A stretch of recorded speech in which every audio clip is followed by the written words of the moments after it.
నమస్కారం. పూజా వేదికకు స్వాగతం. తెలుగు మాసాలలో 5వ మాసం శ్రావణ మాసం. ఈ మాసంలో చేసే పూజలు వ్రతాలు ఎంతో విశేషమైనవి. శ్రావణ మాసం అమ్మవారి ఆరాధనకే కాక శివుని ఆరాధనకు కూడా చాలా అనుకూలమైన మాసం. ఈ మాసంలో సౌభాగ్యం కోసం అమ్మవారికి నోములు వరలక్ష్మి వ్రతాలు ఆచరిస్తారు. అలాగే కుటుంబ శ్రేయస్సు సుఖ సంతోషాల కోసం సత్యనారాయణ స్వామి వ్రతాలు ఆచరిస్తారు. 2025 సంవత్సరం శ్రావణ మాసం జూలై 25వ తారీఖు నుండి ఆగస్టు 23వ తారీఖు వరకు ఉంది.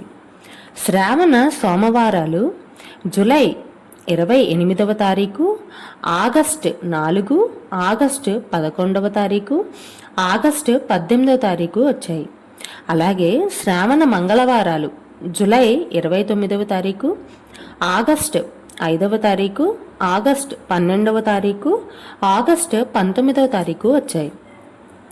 శ్రావణ శుక్రవారాలు జూలై 25వ తారీఖు, ఆగస్టు 1వ తారీఖు, ఆగస్టు 8వ తారీఖు, ఆగస్టు 15వ తారీఖు, అలాగే ఆగస్టు 22వ తారీఖు వచ్చాయి. ఈసారి శ్రావణ శుక్రవారాలు 5 శుక్రవారాలు వచ్చాయి.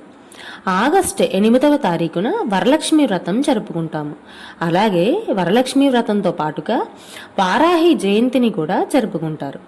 ఇక ఈ మాసంలో వచ్చే ముఖ్యమైన పండగలను చూద్దాం. జూలై 25వ తారీఖు మొదటి శ్రావణ శుక్రవారం. అలాగే 8వ తారీఖు వరలక్ష్మి వ్రతం. ఆగస్టు 5వ తారీఖు సర్వేషాం ఏకాదశి. 9వ తారీఖు రాఖీ పౌర్ణిమ. 12వ తారీఖు సంకటహర చతుర్థి. ఆగస్టు 15వ తారీఖు స్వతంత్ర దినోత్సవం. ఆగస్టు 16వ తారీఖు శ్రీకృష్ణ జన్మాష్టమి. ఆగస్టు 19వ తారీఖు ఏకాదశి. 21వ తారీఖు మాస శివరాత్రి. ఆగస్టు 23వ తారీఖు పోలాల అమావాస్యతో శ్రావణ మాసం ముగుస్తోంది.